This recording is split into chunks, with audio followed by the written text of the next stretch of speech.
Alex Mack, part of the Call to Action crew, and you're here with me and that rock star over there, Jenn Sterger. Oh my gosh, I'm sorry. Wait, Jessica Sterger? Sure. Honestly, I feel like I'm kind of like Matt Hardy. I'll just switch brands in the middle of talking. I'll just switch gimmicks in the middle of talking and people can figure out which one it is. It's not a big deal at all. But yeah, Jenn, Jessica, it's so good to see you guys. God, I always love catching up with you guys because you're such an integral part of our community. Thank you so much. We love everything you're a part of, and there's so much loyalty. I feel like not only just you, everything you've been involved with Schmoedown, but Jenn Sterger, obviously, everyone in the chat, I'm sure, can confirm with me when I say that you're definitely a huge part of Schmoedown and everything that it is today, which is why you're here. We're here. I do a lot of stuff behind the scenes that people don't even realize that I do. I'm like the makeup department, HR. Like I heard that. Sometimes some PR, whatever needs to happen. Security, exactly. You need someone tossed out. It's me and BC. You know what I mean? Sometimes there needs to be some bitch slapping every once in a while. A serious convo. So gotta do what you gotta do. Brian Payne gets me. Jessica got a bottle of the Lake of Reincarnation. Damn straight. Right? Love Ryan. Oh, God. Okay. Well, if you're coming into Schmoebates for the first time, thank you so much for hanging out. Schmoebates is Schmoedown's debate show. We're really kind of dive into, really asking a lot of our competitors some of the really hard questions that we really want answered for comes down to Schmoedown, such as, who would be the best Schmoedown personality to go on a road trip with, which is Rachel Silvestrini, or who would probably be the best to put on as a sponsor for your college application, or whatever might be. Asking fun questions, weird questions, and the great questions. Now we're going to go ahead and dive into some of our competitors. They're both sitting currently at 1-0 for these little winners tournaments. So do you like debating, Jennifer? Do you like I debate all the time with my husband? Does that count? I can see that. Yeah. Especially with your podcast. Absolutely. For sure. Butting heads is a good thing, in a relationship. So, do you like debating when it comes to Schmoedown in particular? Oh, I feel like I already do that because I'm kind of always in the middle. I try to stay as even keel and middle of the road as humanly possible when it comes to helping them decide decisions and things like that. Do you help with challenges all that much? Yes. Oh, yeah, okay. I try to. If they're taking too long and they can't remember like rules and stuff, as Ben and I have talked about on other shows that we can't get into right now, we've actually discussed like how I've kind of like run out and been like, the answer's this, move on, because I'm usually the one that's there from the time we start until like the time everybody else is like gone. And so I have the longest day out of everyone at the Schmoedown besides maybe Megan, one of our producers. So it's like, I have to keep the show rolling or it's been a long day for me.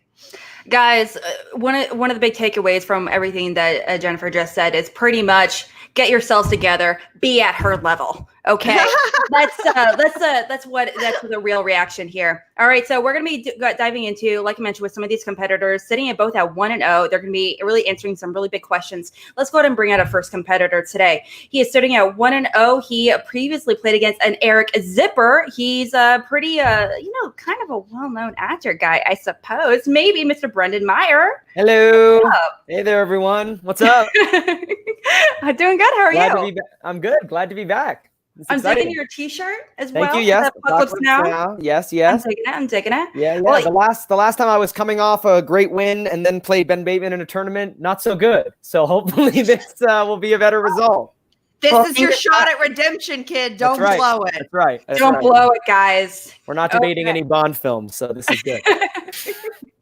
Give it time. We know. Okay, now we're going to be bringing on, a prior, singles champion, and who knows, a future, teams champion. Well, I think both of you guys have immense, talent to be both teams champions for sure. So let's bring him out, Mr. Ben Bateman of the Action Army. What's up? Oh, hey guys, just back surgery. Oh man, trying to bring back that magic. Hey Brandon, how you doing, man? Good to see you. Real excited to be here, man. What is happening with that golf club? I have to know what is going on there. Last time I beat Brendan, I limped in on this sucker right here. I went to Goodwill. They didn't have any canes, so I bought a golf club.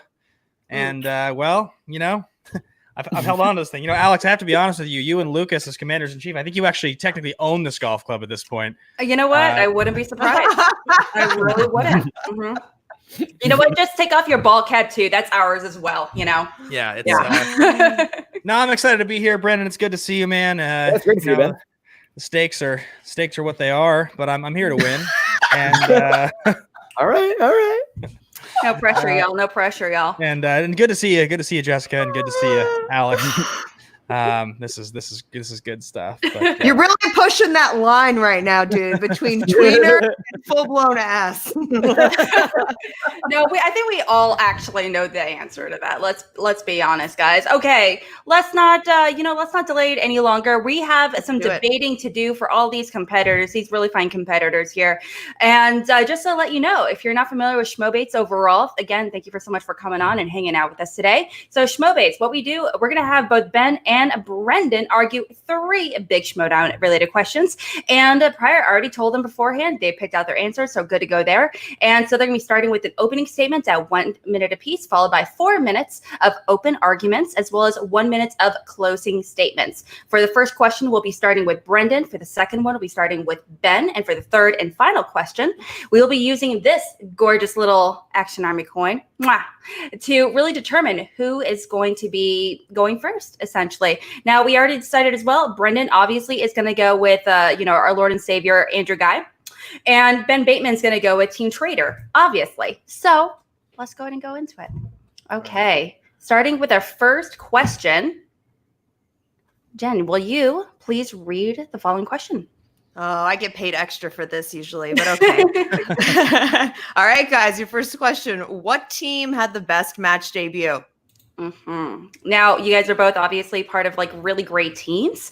And I can't wait to kind of see you guys, argue to the blood, to the death. Starting right now, Brendan. All right. So the last time I was on, actually, I got a question that was what was the best singles debut. So I applied basically the same type of metric that I did last time, which is you have to look at the overall performance of the team, how well they just did, number of points and, individual perfect rounds, things like that. The biggest thing I think that defines a great team match debut is the difficulty of the opponent. The odds stacked against them, who they were playing. Because I think if you look at a lot of the great Schmoedown teams, the teams we think of now, they played worthy competitors, great players, but they weren't always the underdog, right? They were sometimes a favored team that wound up going up against somebody who had a lesser record or didn't have a huge name. And so that's a big part of it. And also just the twists and turns of the individual match. How much did they get luck? How much did they not get luck? That's kind of the stuff that I'm looking at. Those are the big 3 criteria that I'm looking at when I made my choice. Which is deep. Oh, I was saying it. Okay. I wasn't sure if you were going to yield the rest of your time or not. My bad. Sorry if I cut you off. No. I thought I ran out of time. Mm-hmm. All right. So choosing Deep 13. So a very recent addition, absolutely, within Schmoedown. Excited to see you argue that. All right. And over to you, Ben. You also have 1 minute to let us know about your selection starting now. Well, when you talk about a great team debut, it has a lot to do with what the team actually did in the end and looking back at how great of a start they had. And I think in this case, when you talk about above the line, which is my choice, the effortlessness with which that team walked into the Schmoedown is unmatched. It's unrivaled. Nobody has ever done it like those guys did it. You had Drew McQueenie and Sam Levine, this Frankenstein team at the time. They walk into Hotel California, the Spanish rendition. They're in their blazers. They're winking. They're shooting the finger guns. They sit down, and when they're answering questions in that second round category, the 70s, they're laughing. Dario Argento. I mean, they're having so much fun. Everybody remembers watching that. It was unbelievable to see these guys teamed up. It seemed like not only were they unbeatable, and it had nothing to do with the team they were playing, though that's important because I'll get to that in just a second. It had everything to do with the confidence these two had, and they went into 10 seconds be champions. So, in my opinion, it is very clearly above the line. They went on to be one of the greatest teams of all time, and that debut is unforgettable. And time. All right. These are some really fantastic selections. One newer, one a very obviously an established and currently not continued team for sure. So, Jennifer, you were there when both these teams debuted. What are your thoughts about the initial thoughts of these picks without diving into the reasons and everything? Without diving into the reasons, I think they're both really strong picks. I'm curious to see where these guys are going to take it. I know I already have my personal notes ready to go in my brain. Thank God I took some Adderall, or I wouldn't be able to understand what Brendan was saying. But I'm extremely excited to see where this goes. Absolutely. Yeah. Not to mention all these competitors involved are, really fantastic, across the board, not only in teams, but in singles as well. So let's hear it, guys. You guys got 4 minutes of open arguments starting right now. Well, All right. Brendan, the roots of history are so deep. You see, obviously, this initial match between Rachel Cushing and Sam Levine, two people that are now two of the most beloved Schmoedown competitors of all time, engaged now, playing against each other for the first time in this match. Not only would it spell the fate of the Schmoedown, it would spell the fate of real life, which is why the match is so important and so memorable. The question is not about the match, right? It's about the team specifically. What team had the best match debut? And I'll say, I give respect to your pick, Ben. It's the only other match that I actually considered. But I think that there's very specific reasons why I still think when you're looking at the specific team, the deep. Oh no! My dude. We lost him. Dude, speaking of which, I will freeze that timer. I'm back. I'm back. You see me now? I made the greatest argument ever. You wouldn't believe what I just said. It was just unbelievable. Award, yes. No, I was going to say, I'll get right back to it if you want. I was going to say that Deep 13 came into the match as the underdog. They were up against Tom and Paul, were the way hype team. Tom and Paul were hyped as the big new team. A lot of people didn't give Deep 13 a lot of thought. And there's a lot of specific things that actually went above the line's way in that match. They got spinner's choice. Deep 13 actually gets opponent's choice and overcomes it. Now, you could argue Tom and Paul didn't give them a weakness per se, but that's not on them. They had bad luck go against them, where in fact above the line had luck go in their favor, which I think is something that you have to knock when you're looking at the most impressive debut. Not to mention Deep 13 sets the record. It's an incredible record that I broke shortly thereafter, but I would have to say that I feel like above the line, what they come in and do in that match is that they set the stage for a run of greatness. I'm not talking specifically about how they performed in the match because they didn't do that well. It was 11 points after round 1 or something. It wasn't even that special of a performance. It really had everything to do. It wasn't that great of a performance by above the line. Right. I'm not going to say it was. It's about how memorable the team is going forward after the match. And when you finished that match, you didn't care about the score. You cared about who is this magnetic team? Who is this ascending phoenix? I cannot take my eyes off this team. How could they ever lose a match? And when I finished the Deep 13 match, I mean, it's fine. Don't get me wrong. It's good. They're two B-level players that played at the A level that day. But Tom and Paul, those guys being good, that's a narrative hype anyway. Neither of them's ever done anything. Tom and Paul have already and I hate to, he obviously is a legend when it comes to Star Wars, but I still feel like Tom and Paul, obviously one half of the Nerds Watch is Mount Rushmore playing Rachel Cushing, but the other half is Ken Knapsack, who in his singles and teams career hasn't accomplished even what Tom has done, which is making the semifinals of a tournament and having these amazing statistics. So I just think, and the other thing too, is when you look at Nerds Watch, they didn't even play their best match. Tom and Paul wound up playing Elite that day too. So it's more, and I think it's a good argument when you talk about what Above the Line did after their presence. But when you look at it statistically, and that's the way I chose to look at it. And that's why I think it's Deep 13. There's no more definitive moment at the end of the match that I'm talking about than Drew McQueenie literally getting a question and saying, "Oh, Joe Johnson." That's what Drew McQueenie does. Yeah. That became his signature move. Right. And he does it in the first match with this team. I'm telling you, as somebody who then eventually went on to lose to Above the Line, which is very unfortunate in that tournament. I hated losing to those guys. There's not a team that was scarier to lose to. And it's them staking their claim, planting their foot. Everything about that match is entertaining. Deep 13 has a surprisingly good performance. It is surprisingly good, but it's not incredible. It's not iconic. It doesn't have any staying power. And but that's only because it's more recent. You're right. They haven't gotten the chance to, and it's not their fault. But unfortunately, you shouldn't win the point because they haven't gotten any additional matches. But I don't think that you should be gaining.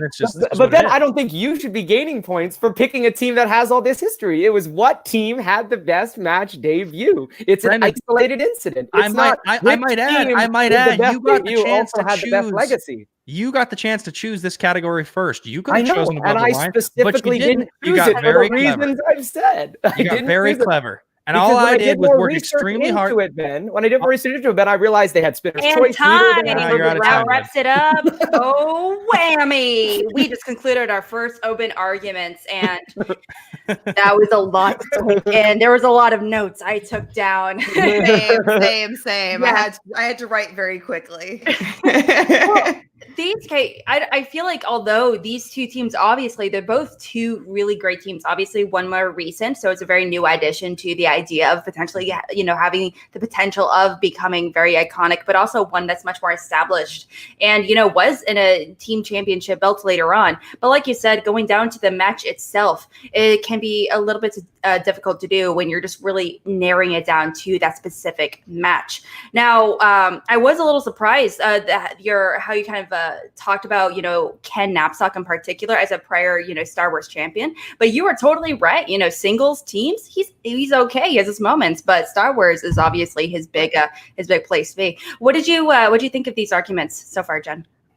So I still have to wait until the last one to give my final verdict, right? Well, is there anything you would love to hear them argue specifically? Is there any point you really want them to make to really solidify your vote in particular? I would like to hear Brendan convince me that the fact that Deep 13 is a newer team, why should I trust his answer? Because there's less history to support it. Right. And then with Ben, I would like to hear him give me an example that doesn't involve, well, they beat me, so obviously they're the best. Yeah, it felt like very much like Ben was very much relying on the characters, the personalities that really emerged from that match as well. So I would love to see you really kind of tackle the numbers aspect. How impressive were they, in the first round combined, in third, etc. So I'm kind of curious to see that. All right. Well, again, we're going to be starting with Brendan for your closing statement. You have 1 minute to kind of wrap it up and let everyone know why they should vote in your favor, starting right now. Right. Well, I think, it's a good question, Jen. And I think for me, I just approached it from the perspective of what team had the best match debut. So in my mind, I didn't even take any history into account. I looked at it as this is one match. So even though there's some recency bias to Team 13, the match happened. It already happened.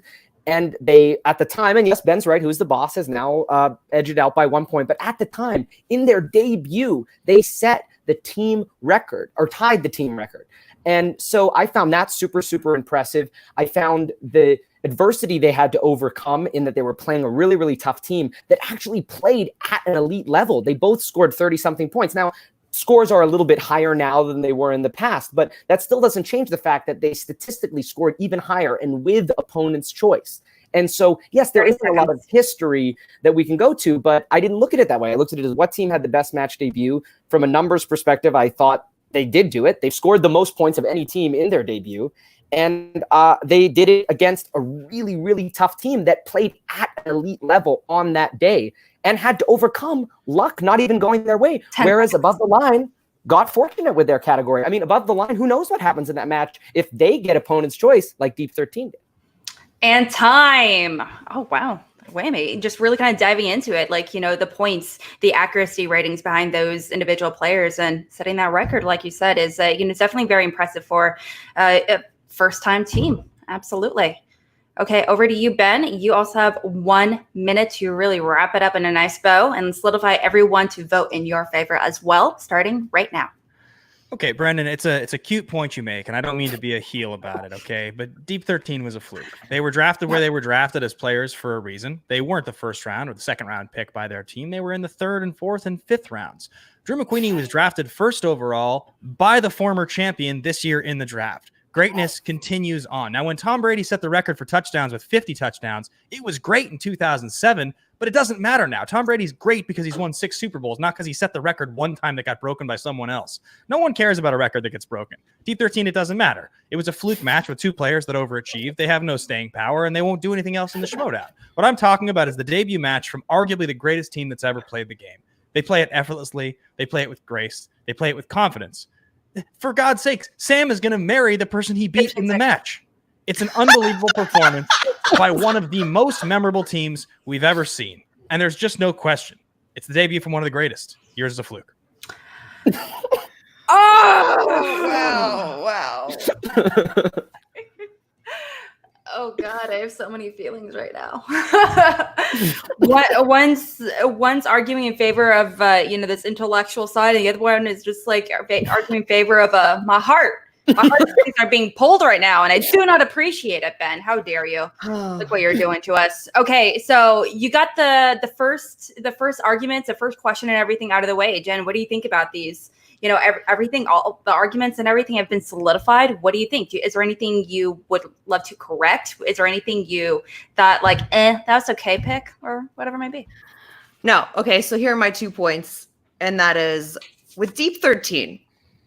I think that one of the things that Brendan struggles with is a lot of things that rookies struggle with when they come into the league, which is unfortunately they just are younger and they don't have as much knowledge of the history of the league and the teams that have come before them, which is fine. Mm-hmm. It's like you're just joining the story at this point. You don't necessarily have all the back knowledge to get that. So I understand where he's coming from in that it's a pretty recent team to pick. Mm-hmm. But I really struggle with the fact that there's no history to support the argument and there's no afterwards to support the argument because we haven't seen much of them. Mm-hmm. So whether or not this team will develop into being one of the iconic teams that we know in the Schmoedown remains to be seen. I think it's really cool that Deep 13 was able to come together and be two competitors that kind of struggled in teams with prior teammates of theirs, and they really came together and it seemed like they filled each other's gaps. Phrasing, but you get what I'm saying. And who knows, maybe Alonzo may marry Paul one day. We don't know. That could add a whole another layer to this whole argument. But what I do agree with is with Ben, he brings up a very interesting point in terms of sports for me, and that is intangibles. When you talk about certain players that were the greatest of all time, or a player where you remember their first at bat or their first game, there's just something about that player that strikes you and they have the it factor. And I feel like that is something that Above the Line did have from the first get-go. Mm-hmm. And then combine that with their history. I don't know. Absolutely. Yeah. No, I mean, that makes complete sense. Strong argument you make, Jen. It's a strong argument you make.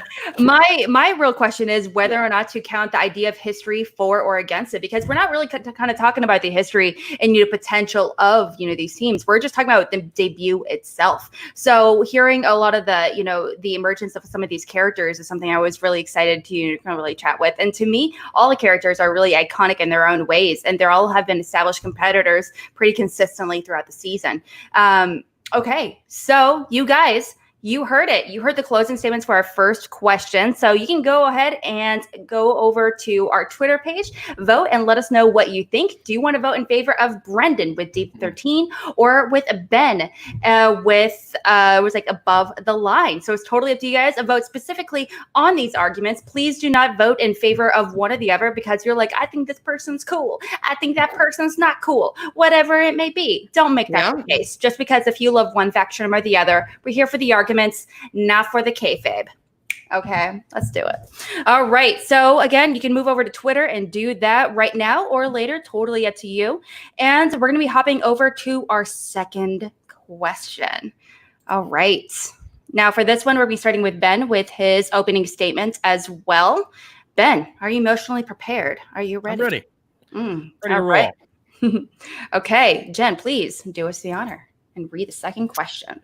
All right, guys. Second question. What was the best promo from last season, season 6? Yes. During last season, we started getting a mountain of promos emerging online and social media and everything, post, pre-interviews, whatever it may be. So I definitely thought you guys had quite a pick of the litter. That's for sure. All right, Ben, you have 1 minute to let us know your pick starting now. So when I thought about the greatest promo from last season, a lot of different options came to mind. Obviously, I thought about people doing cell phone promos on Twitter. I thought about, promos in studio with green screen. I thought about quick promos before matches. I thought about all kinds of things. But ultimately, what it came down to for me was the one that clearly had the most effort, work, time, and energy put into it. And that was the 6+ minute promo story of Bateman versus Guy in Houston. Now, look, I know it's self-serving and everybody's going to be like, Bateman's got his head up his own ass. I get it. Okay. I hear you. I know I referenced my statistics in the last argument, but bottom line, take me out of it for a second and just watch the promos from last season.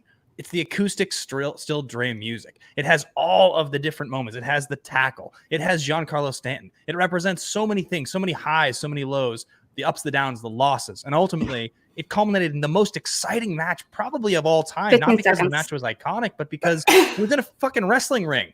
I hit Andrew Guy with a chair. I mean, everything built, Jen, I'm looking at you. I know you were there, and I know what it felt like to watch that thing live. It was one of the craziest moments ever. And time. That was a lot to get into that 1 minute. Absolutely. And you're right. That was a huge, promo that came about. Okay. Over to you, Brendan. What was your pick? All right. Starting right now. So I just went with a totally different, like we said, promos could cover anything, pre-match, post-match. And I was thinking about the moment that had just one of the biggest impacts on me story-wise and what it did to hype up the league and build the moments, not only that it just happened, but what would come in the future. And for me, that's Dan Murrell's post-interview after he loses the belt to Paul Oyama. I mean, obviously, Dan Murrell is the GOAT. He's someone that when he speaks, people listen because he does have that history. Like we were talking about in the other earlier question, he has that history. He has that gravitas. And after he loses to Paul Oyama in this big surprise, Oyama was this rookie. He went on this great run and he beat a lot of good competitors along the way, but he yet to play one of the, sort of veterans of the league other than Josh McCouga, who's entertaining but isn't one of the trivia giants, right? So he plays Dan Murrell and he actually wins. And Murrell gives this huge speech about how now all eyes are on Oyama, basically the heavy lies the head that wears the crown speech. And it enhances not just that match, but builds Oyama up so he can be a part of the later matches. Getting in a few extra words there, Brendan. I don't know about that. I don't know if that should be allowed. Points or dots? No. Okay. These are two very massive promos that have been used in Schmoedown that's still talked about today. Okay, so on one hand, we have one with a lot of stuff going in the back. Like you said, the music, the drama, the emotions that are definitely played up and down. Eric, it's all you, buddy. But yeah, like you said, also with Murrell's post interview, he lost for the first time in a long time to a rookie. Huge deal. Jen, what do you think of these picks? I think they're really strong picks, actually. Ben, it's no shock that you include yourself in your own picks again. I feel like I'm watching a heel turn before my very eyes. I'm just like, oh my God, Christian's gonna have a heart attack. That said, I remember I was not present for when Oyama beat Murrell, so I had to watch it with the rest of you. And I just remember being like, this felt like the year that Murrell really came into his, like Murrell was never one with the microphone. Like Murrell was never like known for like cutting his promos because it was a different game when we first started, and when Murrell was very active in the game. And then he kind of went away. And then he came back into this new world where he had to kind of pick up and figure out how to cut a promo. Watch a lot of John Cena and Rock videos, you know what I mean? Whether you liked it or not, yeah. Exactly. Whether he liked it or not, kicking and screaming, he had to figure it out. I'm really excited about these two picks, and I want to see where this goes. Absolutely. Okay, two major promos that both tug at the heartstrings. I am shocked that no one picked the one where, the 5 that Roca had absolute meltdowns in. The post, yeah, you're not wrong. No, but it happened quite often. What? Roca? No, Roca. Meltdown? No. What? No. It shows passion. That's what it is. That's exactly what it is. He showed he was passionate in all those promos. I think promos. When you talk about Roca's promos, though, you talk about promos that are in absolutely a league of their own. Yeah. And so I'm a little shocked that neither of those made it, but I'm curious to see where these arguments go. That's because apparently he just doesn't make good enough promos to get in the conversation. Anyway, open debate for 4 minutes, guys. You gotta be dealing with some Twitter backlash on that one. That's all you, girlfriend. John, I didn't say it. I didn't say it. Hey, speaking of which, I chat with I am on Mornings with Roke every Monday, Wednesday, Friday, where we talk about movie news, but him and I are cool. What's up? All right. Shameless plug. All right. You guys got 4 minutes to really You guys, let's just do it. 4 minutes, go. Brendan, I'd love to hear what you have to say. Go right ahead. I'd love to hear it. Just what I lay it have out to for say, me. Ben, is it's very similar to the last question in that you're using your time not to speak about your actual answer, but things around the answer. You know, you pick this promo and then you spend all this time talking about, hey, Jen, when we were there in the match in person, wasn't that awesome? Wasn't that cool when we were at the match? Well, it's not about the match. It's about the promo. And even the promo was brilliant. All the promos that Eric does are great. It was a great promo, but even in your answer, you're bringing up the match and not the actual promo. Whereas with Dan, that moment, what Dan brought to the table in that moment. And the point I wanted to make actually involves you, Ben, is that one of the biggest plot lines of the first part of the season was Oyama's rise, and him beating Merle really culminates in that moment. And Merle enhances the moment at that point of the season of Oyama winning and becoming the new person that needs to be dethroned.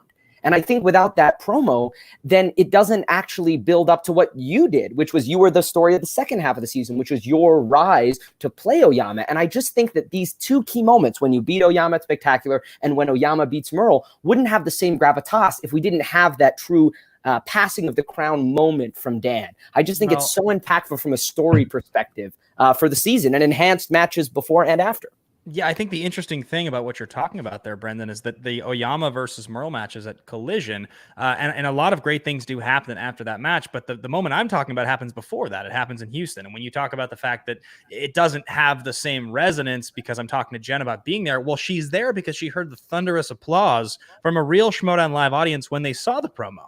That's what I'm talking about. I'm not saying how great the match was. It was a terrible match. I beat Andrew Guy with zero. You just said it was the most entertaining match of all time before. It was unbelievable. I hit it was the most dramatic match of all time. I hit him with a chair and it was pure entertainment, but the match itself was terrible. Everybody knows that. The promo, though, leading up to that match was unbelievable. Look, Action Army was born that night because of the heat, because of the electricity coming from that match. And Eric doesn't just take a single moment from a single win or loss. He takes literally years of history and weaves it together into this unbelievable story. He weaves together the story that involves everything from incredible fans to huge celebrities like Booker T. He uses an iconic song and actually finds an unbelievable version, an acoustic version of the song that scores the whole thing. It gave me goosebumps. Everyone I've ever spoken to agrees. It is the promo. It is the story promo that's ever been cut in the league. And I think the one you're talking about is great, but it would never have been that way had other people not won matches afterwards or Dan had got his belt back. And I think it has resonance. You don't think that moment doesn't matter I don't think that moment has anything to do with if Dan got his belt back. It's lightning in a bottle. It's that moment, right? It's like, what's that best promo? For me, Merle, that moment is lightning in a bottle where Merle,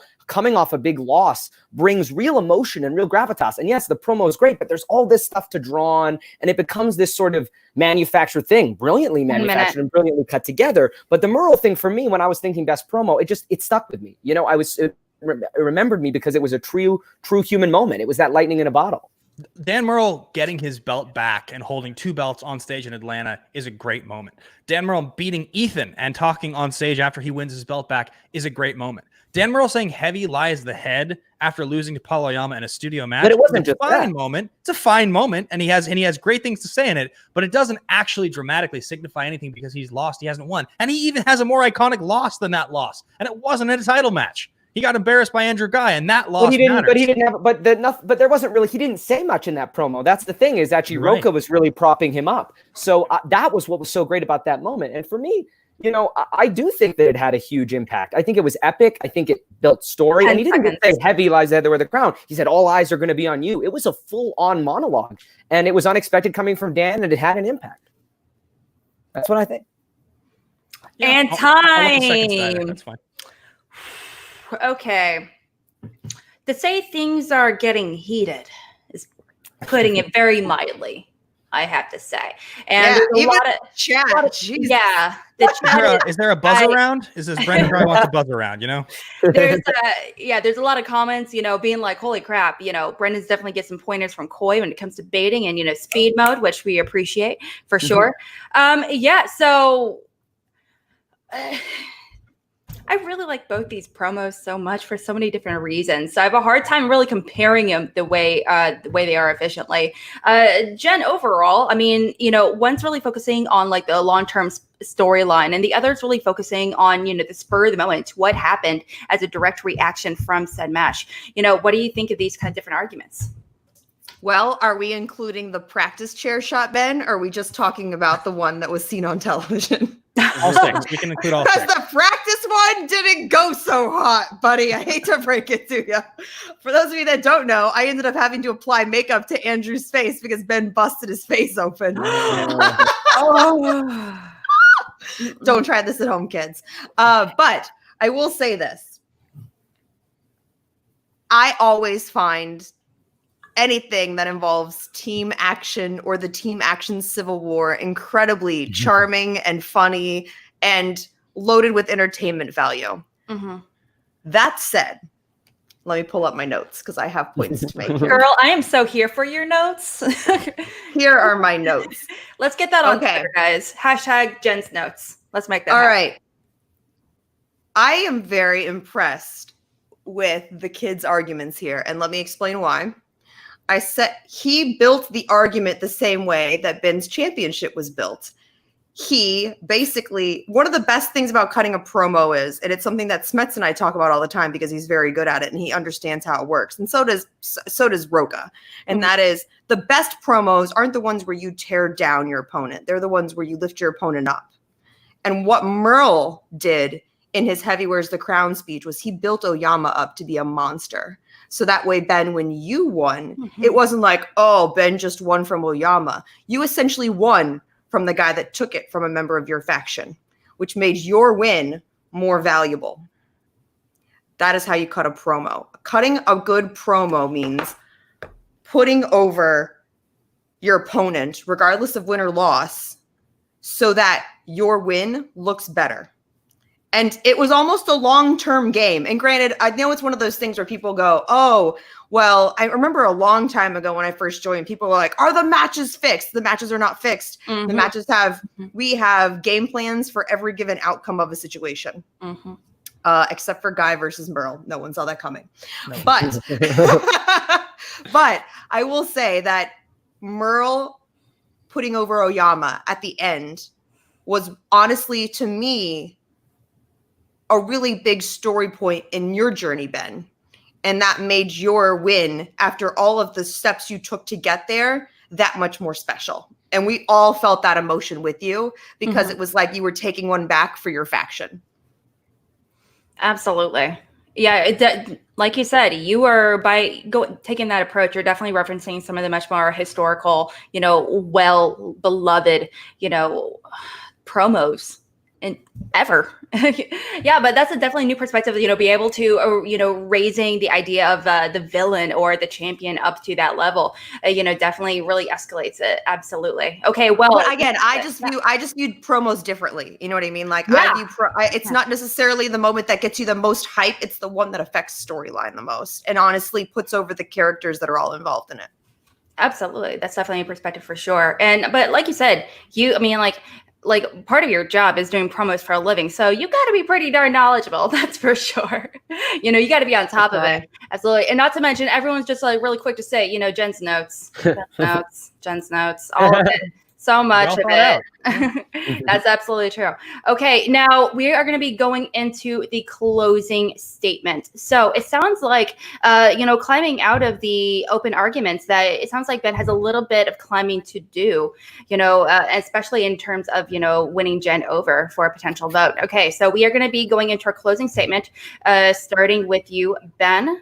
Are you ready? I'm ready. To wrap it up with a nice little bow. Starting right. I have 1 minute. Right now.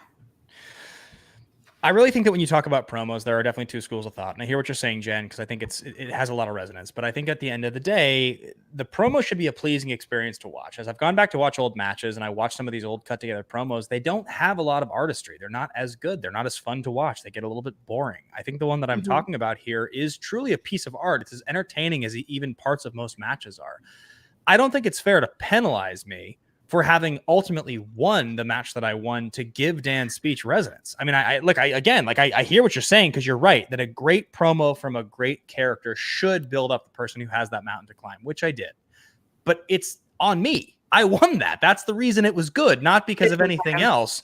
I actually took out Oyama. Had I not done that, I don't think that there's anything really about the conversation that we're having that has as much significance as it should. And I really think that penalizing me for that is incorrect. So a better piece of art is what I'm voting for, and I vote for art. And time voting for art. You here, guys. Vote for hashtag vote for art. Hashtag vote for art. No, that's real. Absolutely. You know, sometimes you know, it's a very emotional promo as well. As an Action Army member, you know, it's definitely something. I'm not gonna lie. Have I cried watching it? Maybe. Exactly. Maybe. But that's just me. I'm just kind of obsessed with the Action Army. What? Anyway, okay, moving on to Brendan. You have 1 minute as well to really solidify everyone in your favor as well with their votes. You also have 1 minute starting now. Yeah, I mean, it's very similar to the last question, actually, where you've got two very fundamental approaches to the same question. You know, the promo that Ben's talking about is very fundamentally different than the one that I'm choosing. Just like last time, Ben was talking about things other than the specific match, and I was talking about the specific match. The thing that I want to say in my closing argument is I don't think that moment with Merle is only good because Ben won a match later. That's not what I meant. That wasn't what I said at all. That puts it over the top for me because it enhances later matches as well. That's why it rose above a lot of other promos, but it's still a fantastic promo in its own right. It's from someone, like I said, who is one of the best players, if not the GOAT, to play. And it comes from his mouth after a really, really tough loss, a loss no one saw coming, and it enhances that match. If you want to, you know, poke holes in other arguments, we can just focus on that, in that it enhances that match, and the moment itself is lightning in a bottle. It was amazing when it happened, not just because of something that happened later. It was amazing in the room when it happened. And time. You can breathe now. I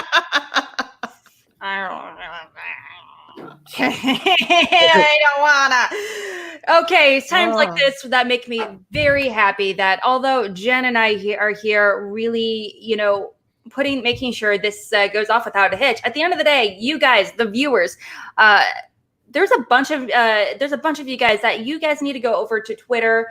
If you have the ability to go over there, go vote right now, because hypothetically, I'm voting. Girl, you better. Okay, so you go vote, make your opinions known, and because you guys really determine who's going to walk away a winner today to move on into the second round of Schmoebates up against. You guys do mail-ins? Actually, I'm actively trying to figure out another alternative way for people to really vote. Now, again, I have had a lot of people be like, oh, I don't watch the episodes until like 3-4 days later, whatever it might be. And that's totally fine. I love that you guys are doing it. You know, I definitely want you guys to watch as much as you can. Not fine. Vote for me right now. But that's what I'm about to say. You have to, this is live. These debates are live. And we're going to determine who is the winner walking away from tonight's episode. So you got to do it right now. Okay, so we're going to be moving on to our third and final question. Arguably one of the best questions ever written, if I do say so myself. Am I biased? Maybe. Maybe. We're going to be determining who is actually going to be going first by using this little action coin right here. Please do yourself a favor and hang out with us in the Action Army and become a patron. It's really fun. We're definitely if I do say so myself, a pretty cool group of people. And yeah, it's pretty fun to be part of it, part of the Action fam. And so we did earlier discuss that Brendan is going to be Team Lord and Savior and your guy. Bateman is Team Table. So let's go ahead and get flipping. Again. It is Traitor. Yes. Hey, You guys can't really see it. Love that. There you go. Maybe. I don't know if you guys can see it very clearly, but it's Traitor. Whatever. Traitor. Whatever. Okay, so would you like to go first or defer? I like to let Brendan go first. I think it's a gentlemanly thing to do. And all right, hear what he has to say. All right. Okay. All right. We're going to be going to our third and final question, which is something that will inevitably be discussed. Jen, please do the honors and read our final question of the evening. All right, guys, your final question. What should be the first Schmoedown prop added into the Schmoedown Museum? There's museums for every sport imaginable, for dart throwing, for bowling, for baseball. And inevitably, this is a conversation that will be had when Schmoedown gains such status and we get a museum of our own. But what will it be? I actually have something in my possession that will go to the baseball museum at some point. Girl, don't get me too excited. That's a whole conversation I really want to dive into, though. It's a giant bench on a bench. Don't get too excited. Okay, let's hear it. Okay, Brendan, you have 1 minute to let us know your pick, starting now. Well, it's interesting. You know, when I thought about my pick, I was thinking about things in the Schmoedown Museum. I thought of props, but I also thought of artifacts being in a museum, you know, significant things, props that were present at iconic moments. And it's funny because we talked a lot about the saga of the action Civil War. And while I didn't agree that that was the best promo, it is undeniably a huge part of Schmoedown history, especially recent Schmoedown history. Guy and Bateman are two of the most iconic characters. And when they broke up, it was a big deal. And it culminated in the tackle through the table. And so when I was thinking about it, I thought, you know, I think that it would be pretty cool to see the remains of the table, you know, the pieces of the table in the Schmoedown Museum. It's an iconic moment. Everybody could look at that table. They'll know what table it is. And I just thought that was a fun thing. It seemed fun to me. And it seemed unique and something that you couldn't see anywhere else, but in a museum. That was a celebration of the history of the Schmoedown. And time. Absolutely. Iconic moment indeed. Because Ben Bateman is traitor. But all right, moving over to Ben. Let's hear your pick. You have 1 minute to let us know your prop of choice, starting now. Brendan, it's flattering that you would pick that. It's a really, really wonderful prop. And I have to tell you, I actually have a piece of the table on the shelf back there behind me. It's a piece, I own it. It's a thing I have. But I will tell you that ultimately you're overthinking this. It's a very, very simple choice. And it's the singles belt. It's the current Schmoedown singles belt should go into the museum. That is the thing. It should go into the museum because it is the signifier. It is the memento, the icon that represents the greatest achievement in the Schmoedown. And it's not this belt specifically, or any belt, I should say. It is this belt specifically, not any belt, because the Collider belt doesn't matter. We aren't on Collider anymore. Schmoedown went solo. It went independent. This is the moment, and these belts were created when the Schmoedown decided it was going to be its own company. And ultimately, the pinnacle of achievement in the Schmoedown, when the Schmoedown is its own brand, when the Schmoedown is on its own channel, is the thing that should go into the museum. There goes the golf club to show us that we ultimately have achieved greatness. That belt should be in the museum. And time. Okay. I'd like to penalize the golf club. I should have picked the golf Point club. stopped. I blew it. Point I forgot stopped. all about the golf club that you came in on in our match. That should have been my It's a great one. Bibbs himself is, quick to point out, wait, the current singles belt, shouldn't the original be the first museum? So that's a, good point to, mention as well. I'm sure he's going to discuss that in the open debate. All right. So these are two different approaches to these questions. One, definitely much more iconic than the other. One of them is definitely, a fun, very storyline focused, prop. So what are you thinking? Are they horrible picks? Are they great picks? Let's see. Hang on a second. Before I address this, can you pull up Dean Morgan's comment before this? Which one? Oh, wait. His comment is, Roka was in a museum before the Schmoedown. Oh, no. Oh, my God. Oh, man. Okay. So anyways, RIP F's in the chat for Roka on that one. He's not here to defend himself, which is so wrong. Anyways, Roka DMing me after this, being like, "What the heck, Alex? I thought we were cool." Anyways, I am a little surprised by both these picks. I just feel like there's been so many iconic props that I've never really thought about what would be the first Schmoedown prop to be in. A couple of things that I feel like you guys immediately looked over. Where's the original wheel? Like, where are things that are incredibly iconic? Yeah, exactly. That are for all parts of the game and not just one. How did Finstock's mask not make the cut? And I have a question, Brendan. There are now two famous tables in Schmoedown lore. One being the one that Ben fell through, the other being the one that Alex stocked up with chips. That we were all like, he said a variety of food, and he has like a variety in chips. I don't know if you guys have like gone over that story, but it literally was Christian going, Alex, get a variety of snacks, and chips. And all Alex heard was variety chips. And so it was literally a 6-foot-long table filled with nothing but chips. And honestly, I was excited about it because you got a lot of different flavors, but that's besides the point. Chips are So I'm just very curious where you guys are going to be going to this. I want to see if Ben can address Bibbs's point, and we'll go from there. Absolutely. But also there is a lot of love to both of these choices here today. At the end of the day, you know, Brendan, a broken table is technically shards of wood, you know, so I mean, like, how cool would that be looking in a museum? But also a belt, which belt? And not only that, there's a lot of belts to choose from, but why the singles belt in particular? So let's go ahead and hear some of those arguments in the open arguments, starting right now for the 4 minutes. Go ahead. I'll jump in here first, Brendan, this time. And I'll say, to address Bibbs' question right away, I do think that the original singles belt with the Collider logo is an important belt, but it was when the Schmoedown was beholden to something else, to somebody else. And when the Schmoedown went solo, when it became its own product, it signified this is a sport. It's here to stay. It doesn't need to exist in someone else's space. It doesn't need to exist on somebody else's network. It is its own network, and it is still successful, which is why the belt that was created in that era, and the singles belt, which is the only belt that you can win without any assistance from anyone else in any specific division. It is how much does one person know about movies than someone else, is the ultimate belt, and the most important belt at that.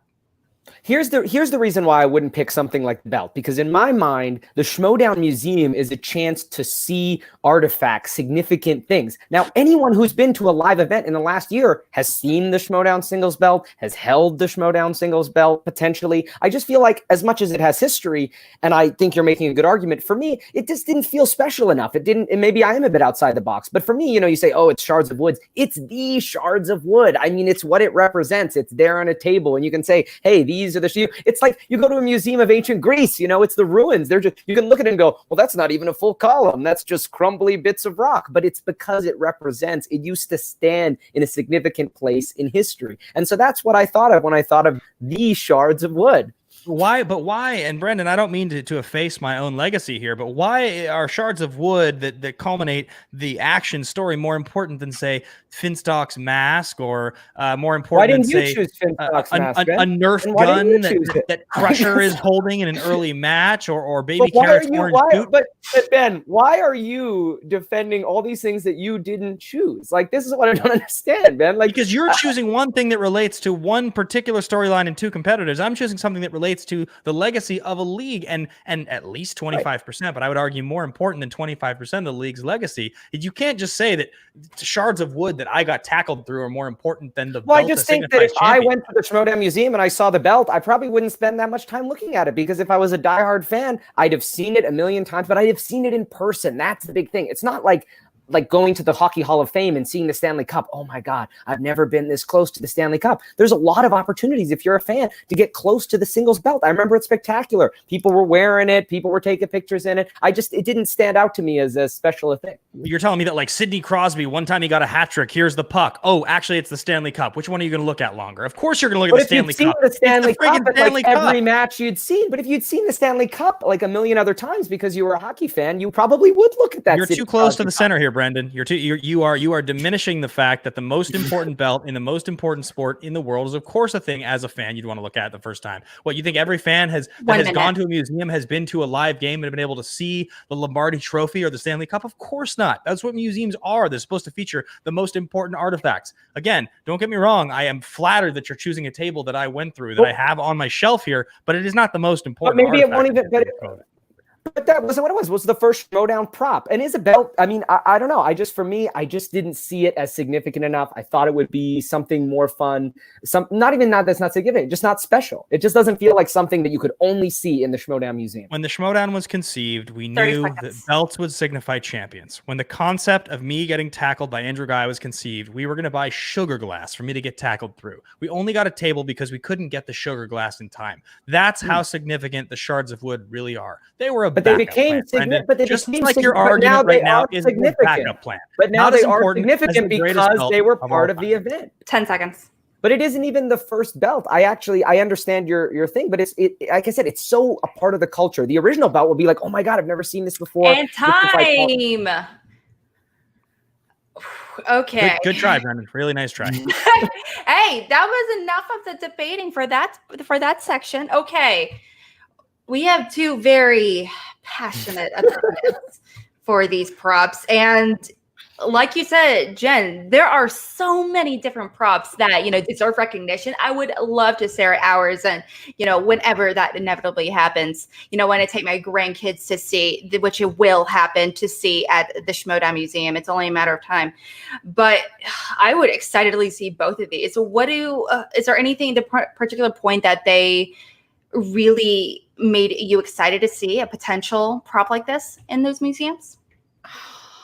Listening to these two arguments, I have a couple of notes, Jen's notes, #Jen's notes.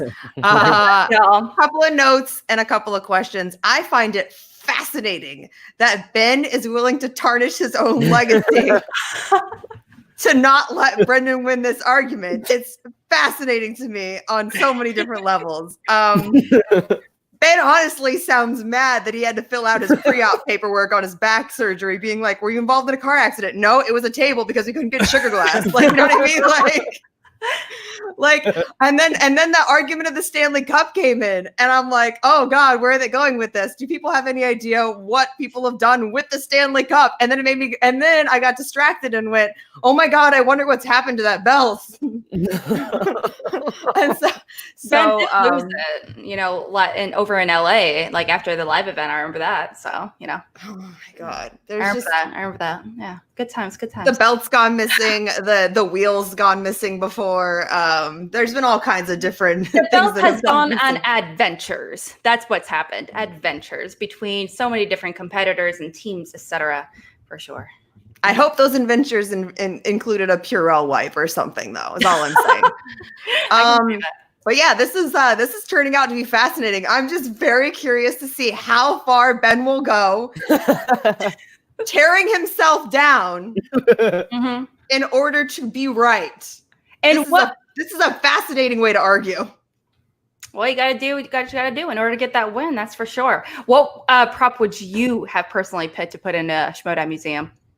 Oh God, it would either be Roka's hat or the wheel. Good pick, yeah. I remember seeing. I went back and watched Roka's first match, and I was like, "Damn, the gloves and the hat, still rocking it." All right, let's hear it. Okay, Roka's hat and the wheel make him iconic. I saw someone was like, "Oh yeah, we should get all the Schmoedown competitors' sunglasses together." That's just a sunglass hut. What are you guys arguing about over there? No, we don't need a bunch of $10 disposable sunglasses. They're a bunch of They're a bunch on that thing and spin them around. Yeah, it's just like sunglass thing that's like at the end when you go to check out at CVS. Like none of those are good sunglasses, okay? No one spent prime buck on their costume sunglasses. Well, there's a lot of love for both these competitors, not only for making suggestions, such as the cane and the glasses, the belts. The belt is a representation of who is the best, who is on top, as opposed to the physical item that was destroyed. There's some mention of Roka's blindfold being, more iconic, but also, again, a pudding cup. So I mean, need I say more? That was pretty great. That was good. The pudding Miss Movies should have her own section of props that she brought in, because she was the queen of props, and it was always pudding cups, giant axes, which I'm like, I hope those aren't real. You name it. She had a baseball bat. I mean, she had literally every prop humanly possible. She went above and beyond every time. So yeah, she should have her own section. Yeah, between her and Janine, absolutely. I'm here for that. Oh God, yes. Yeah, absolutely. Here they're for their own, for their exhibits for sure, the Misfits. All right. So going into our closing statements, guys, we're gonna be starting with Brendan for his closing statement to really solidify your vote today. You have 1 minute to wrap it up and guarantee some votes in your favor. Starting right now, Brendan. Yeah, again, I'll just reiterate some of the reasons why I picked what I picked, which is that it's a unique artifact, and it's not about specifically what it is. It's about what it represents. And when you look at the singles belt, yes, it's the biggest achievement, but it's also just one of a lot of other belts. I mean, if it's the first Schmoedown prop in, it probably would be all the belts, even though singles is the top. I mean, people have worked hard on all the belts. Why I thought, and look, when you bring up the things that Ben was bringing up, Finstock's mask, the cane, these things are similar to the broken wooden table. It's the same kind of idea. It's the idea of artifacts, special things. And I just feel like when I've been to live events, the belt's always been there. I mean, it's always been there. It's been seen. It's not something that's under lock and key in the museum like the Stanley Cup is. Most of the time, the only place you can see the Stanley Cup is at the Hockey Hall of Fame. The champion would have the belt when it would be in the museum anyway. And time. And as one that lives in St. Louis, you know, where the Blues are based, you know, the Stanley Cup is perfect for dipping, you know, T-Revs and marinara in, if I do say so myself.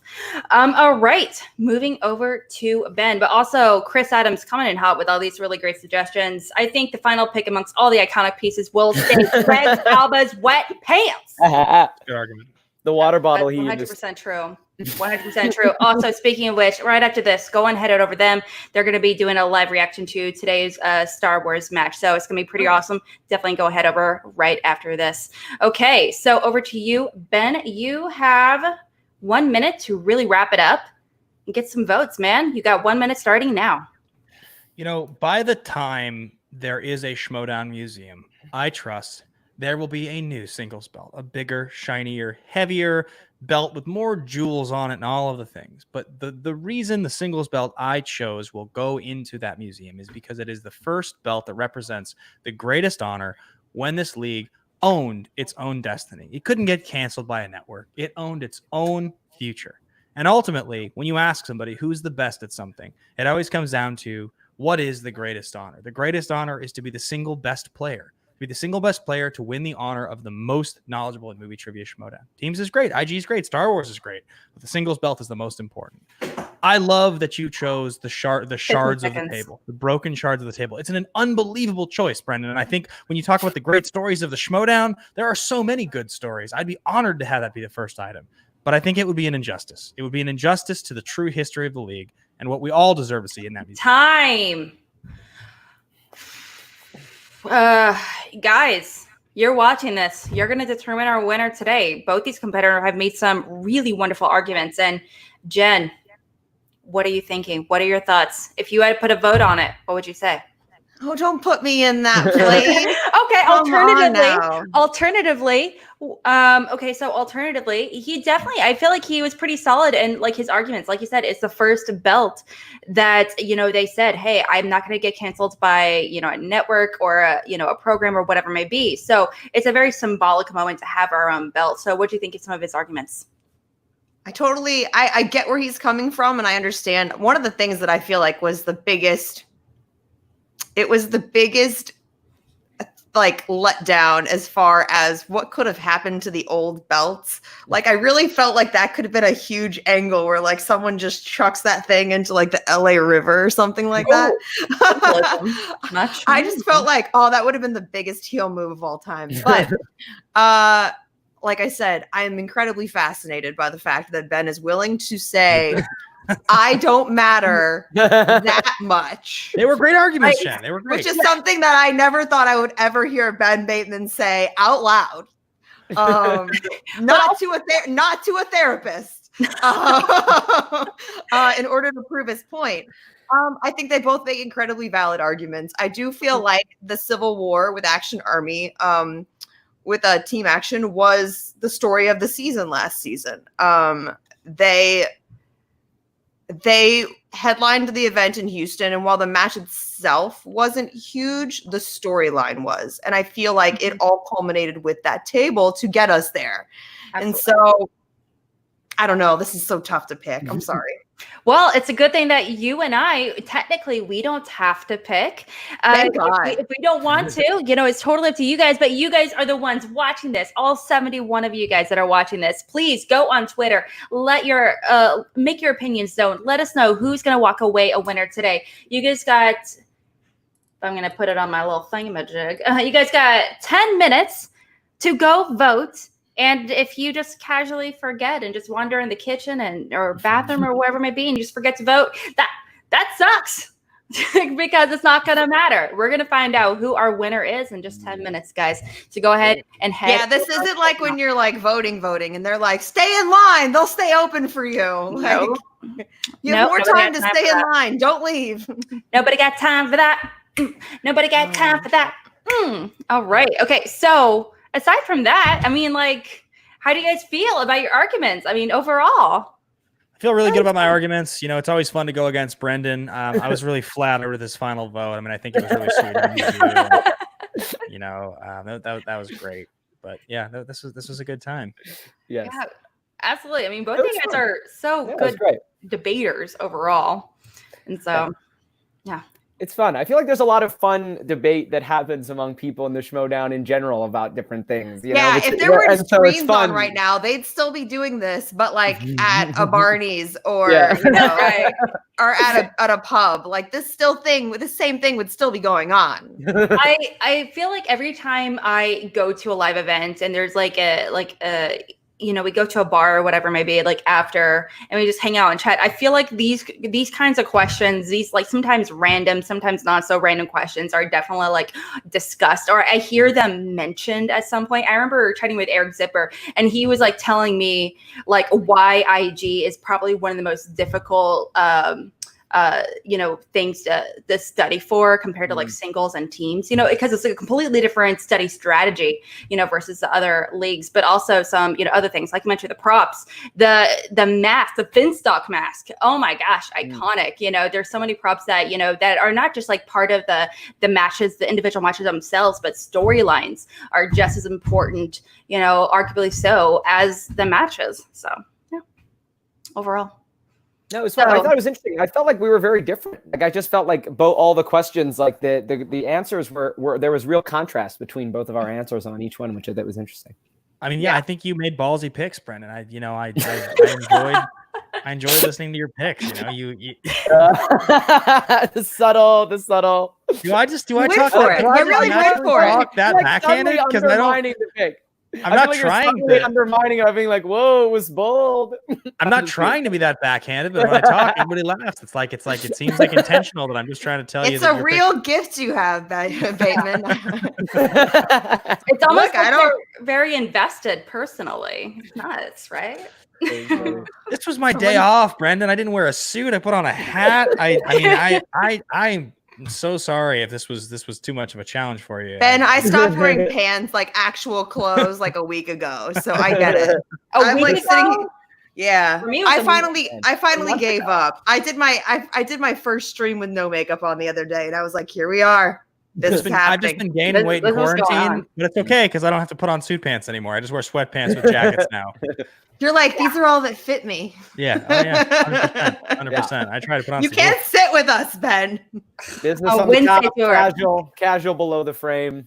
Business. Wait, have you seen? Remember in Eat, Pray, Love when they're in Italy, where they're just like, just buy the bigger jeans. Like, who cares? And you're just like,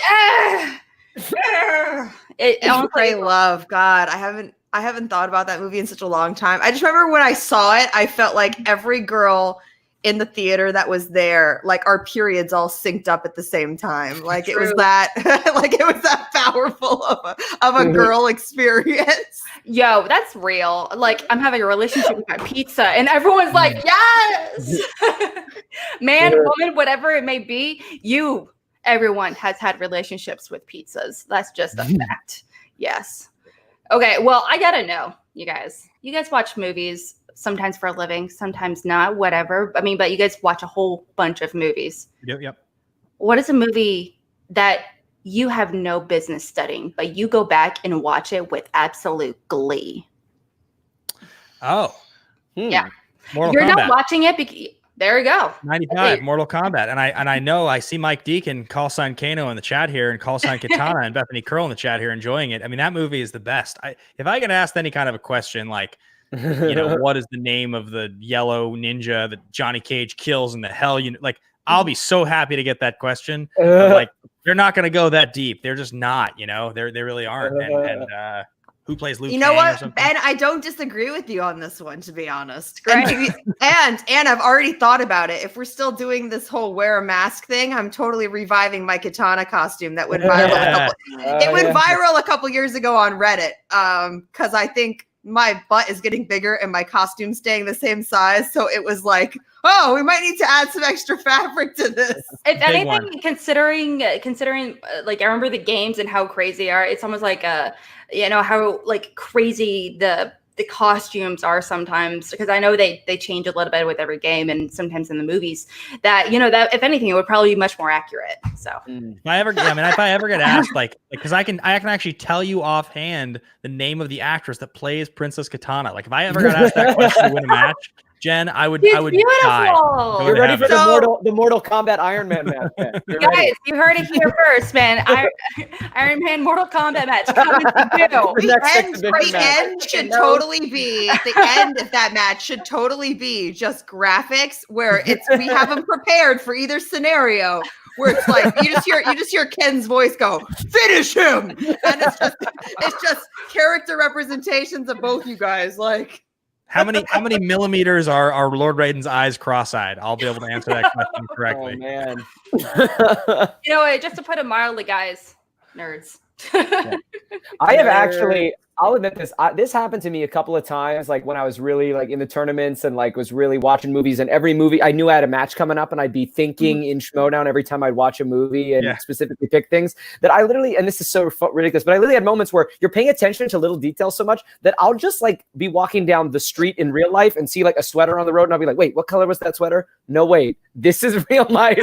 They will not ask a question about it. I've literally had that.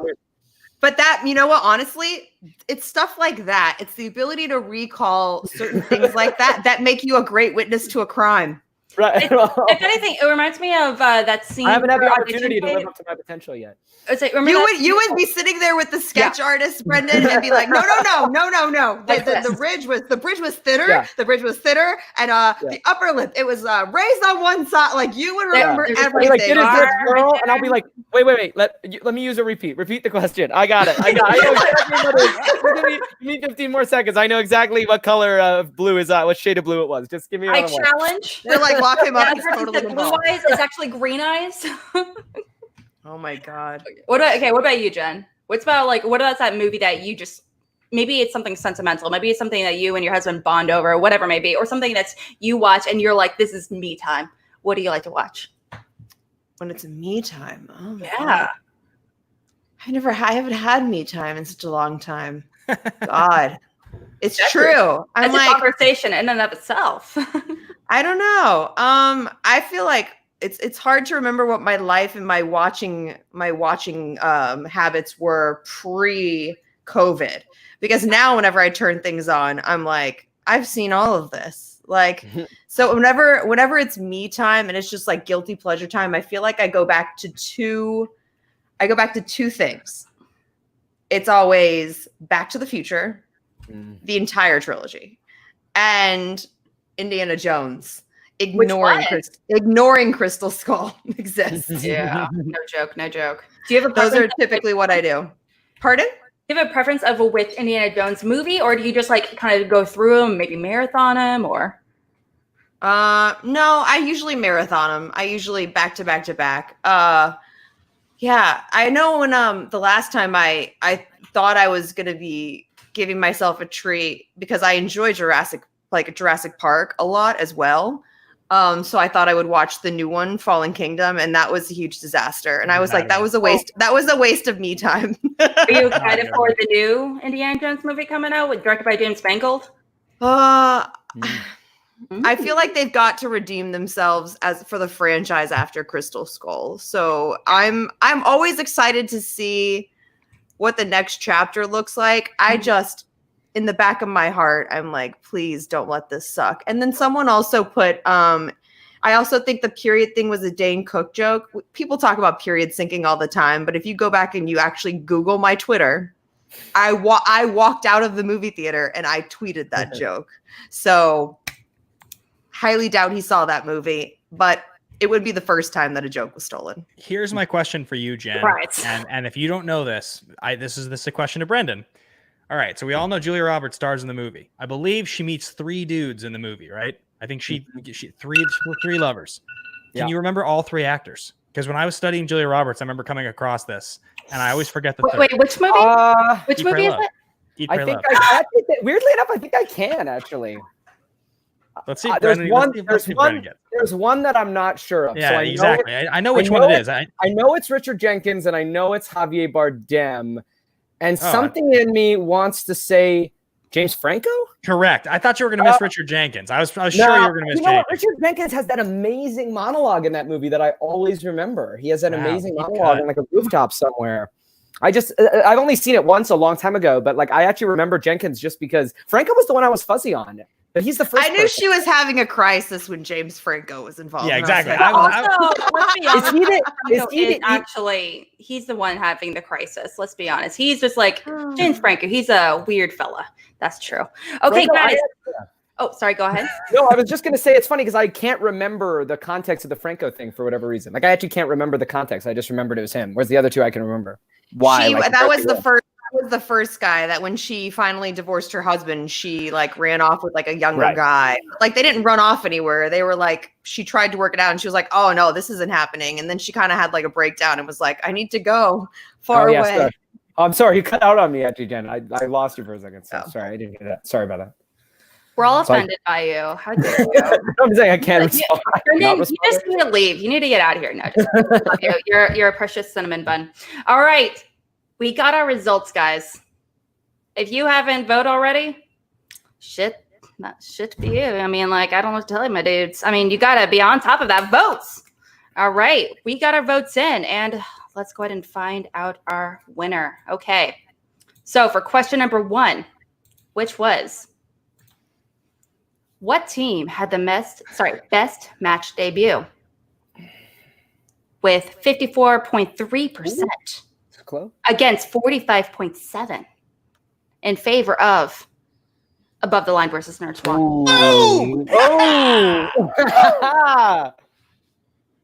All right. All right. Okay. Jen is so displeased. Look at her face. I'm moving on to question 3. Oh. Question 3, gotta mix it up. Which is, what should be the first Schmoedown prop added into the Schmoedown Museum? Which is in favor of 52.6% versus 47.4% in favor of the table. Yeah. I mean, it's a great argument. It's a great argument, but it's ridiculous that he won. Yeah. All right. It's so accurate, but I should have won. And moving on to our final question, which we're backpedaling, moving on to question number 2, which is what was the best promo from last season, being season 6, with 60.4% of the vote against 39.6% in favor of Ben Bateman with the Action Army song. Meeting and your winner, Ben Bateman. All right. Coming in hot. Good game, Brendan. Really good game. Thanks for playing. Really good time. The 2 of them were close. That middle one, I guess, was a bit more lopsided, but 54 and 52%. I just love that everyone voted for a 6-minute video package that was not edited by Ben or Andrew. I think there's some I think we're seeing some favoritism to the Action Army here. Of course. I mean, Jen, Brendan had to vote for literally one of my moments to win an argument, so I think it's pretty clear who was supposed to win. Just think if I should have picked Team Action's debut. That would have been over. You probably would have won the match against. I almost commented on actually. I was like, you both are wrong. It's clearly Team Action's debut, but whatever. But obviously I'm incredibly biased. Okay, so you guys both argued spectacularly well. Brendan, absolutely. Even though you technically are now currently sitting at 1-1, you are incredible debater. You made some solid arguments, and you won 1 out of the 3 debates. So how are you kind of feeling about today's match? Yeah, no, I mean, I'm glad that I got at least 1. That was good. That's good. And Ben did a great job. He sold his points really well. He had good picks. I feel like I defended all my picks. I didn't think that any of the picks came out looking foolish or silly. So I'm happy with how it went. Well, I mean, like honestly, but it was fun. Solid. Yeah. What did you think of? Do you think technically, like I know you voted in favor of Brendan a few times today, Jen, and like, what did you think of him losing technically? I think there's some bias, but that's fine. Hey, who knows? Who knows? I mean, it's literally call to action. Schmoebates. No affiliation. No official affiliation. No technical affiliation. We are in spirit, but not in technicality. We did heads or tails off a coin with your picture on it. And he won the toss, which is even more, It's true. Hashtag. Alex, never change. Never change, Alex. It's like Tom Brady flipping a coin for a Super Bowl, and he's both sides. You know what I mean? Like, it's crazy. I mean, like I'm not biased, but am I biased? Maybe. I try not to be. Okay, and Ben, you are currently undefeated, sitting at 2-0. How do you feel? I feel really good. I'd like to thank a few people. I'd like to thank Jenn Sterger. I'd like to thank Alex Juszek. I'd like to thank Lucas Juszek. And that's all. But no, it was a good time. Brendan, always such a good time seeing you. Always such a good time competing against you. I think I'm not going to say there's any bias from because I think that truly when it comes to Action Army, 85% like voting for Andrew. I think that I will be spited by the other half just to fuck with me. I think that happens often. It sounds like something we do. I'm not gonna lie. It's definitely true. I don't think there was bias to you for your arguments. I was just saying I think that stuff involving the Action Army seemed to do well. So I wasn't at all trying to taint your win. I'm seeing in the chat here, a lot of people are saying that my final argument in the belt round was what swung them in my direction. But the funny thing is that's the one I lost. So I don't really know what to think, but it was a great time. Looking forward to James White. I got to watch James White argue, I think in his argument in his Schmoebates for what personality in the Schmoedown would you look to for life advice. And he actually argued for me. So that's awkward. That's who I'll be playing against I'll be giving him some real good life advice. You're like, life advice? Don't do this to yourself. Jen, what do you think of Ben's performance overall? I mean, he is walking away with a win today, and he's been going up against actually, you know what? Let's just bring him up to see what happens. Hi, Ben. Oh, hello, sir. How are you? What's up? I'm doing good, man. How are you? That was a fun match I just watched. It was good. It was really good. I didn't realize that you were here watching. I would have saved my comment for our match. Yeah, no, I'm looking forward to that life advice you might be giving me. I'm regretting that match now, man. I think I should have picked somebody else now, but it's going to be a fun one regardless. I think that you and I have similar debating styles, and I think it's going to be a fun match to see. I'm looking forward to it. But if you need any help with anything, just DM me on Twitter, and I'll check it, and I can get back to you at some point. I'm happy to give you some advice if you want. Yeah, absolutely. I'll send that right after I send one to Andrew. But look, I think it's going to be a good match. I think it's going to be a fun match. But this isn't a trivia match, so you might have been studying all you want, but when it comes to debates, it doesn't matter whether you can remember all three people that Julia Roberts was with in Eat, Pray, Love. That's great. It's Alex, going to be fun. How did he get in here? Did you let him in? Is that what happened? Jake, there's no security in this stream. Jake, what did you do? Jake is our producer, and he's just probably just letting everyone in. How dare that guy? Oh my gosh. Okay, so as you guys can see, Ben and James, they are going to be going head to head in a Schmoebate here pretty soon. They're going to Ben Bateman's going to be moving up to the second round, going up against James, and up in the next few weeks, starting on June 3rd, Billy Belford and William Bibiani are going to be our next Schmoebate next Wednesday. And the following week, it's going to be Rachel Silvestrini up against Danielle Ramirez. So that's going to be really interesting to see all these competitors move forward. But I sense we might have a potential champion here in our presence. You never know. Yeah, you got some good gets, but don't discount William Bibiani and his ability to yell. He could literally mute his microphone and you would still hear him. This is true. I mean, we all saw that list in that promo he made. That would probably be my bet for our best promo of the year. All right, awesome. Okay. I don't know how I feel. Okay, well, I guess I'll talk to you guys soon, I guess, maybe. James, Ben? James, best of luck. Enjoy your time. I'll see you when the time is right, man. Don't work too hard. No, it's all good, man. We're gonna have some fun. Oh, yeah, sure. Fun's a word I'll use to describe it. Absolutely. Okay. All right. Well, we are going to be wrapping things up over here. Jenn, Bateman, Meyer, where can we find you? Starting with you, Brendan. Where can we find you and everything you're doing and all that fun, amazing stuff? You can find me at Brendan KJ Meyer on Twitter and Instagram. That's the place you can follow what I'm up to. Which sadly isn't a lot right now. You're the only person I know that can lose and still be like, I mean, I'm just excited to be here. But I convinced everyone about the table. I can at least. Yeah, definitely like that. Quite a mountain to climb for sure. And I still think the Deep 13 one. I still think there's a real argument to be made on that one. I can send the promo one. That's the one where I still think I could make some more points on that. But I had a great time. I had so much fun. A thesis from you, that's for sure. And it's probably going to be published in sections or something somewhere, like Schmoedown Reddit or something. Waiting. No, it was a blast. Thank you for having me on. I really appreciate it. It was so fun. And it was nice to see everybody again virtually. It's so cool. I miss you guys so much. Hopefully it won't be much longer till you guys can have a nice group hug and come together again for sure. And what about you, Brendan? Sorry, not Brendan. Sorry, Ben. Where can we find you? Everything you're doing, all 1,000,001 things that you're doing. You guys know I'm doing all the action industry stuff. We have all of our stuff weekly, Action Rewind and whatnot. And I just launched a brand new thing called Nerds in Suits that I'm really excited about. That I'm doing 2 shows on there. I'm doing like a one-on-one interview show. I've had a lot of cool guests on there. This week I've got Chloe Dykstra coming on Friday talking about some of her stuff recently, which should be pretty cool. And I've also got a show called Song from the Scene where I'm talking about great songs and great movie scenes. Then I'm covering the songs. So youtube.com/Nerds in Suits. I'm trying to hit a certain goal by my birthday, which is next week. So go and subscribe. Happy early birthday, Ben. Thanks, man. I appreciate it. I really appreciate it. Happy early birthday for sure.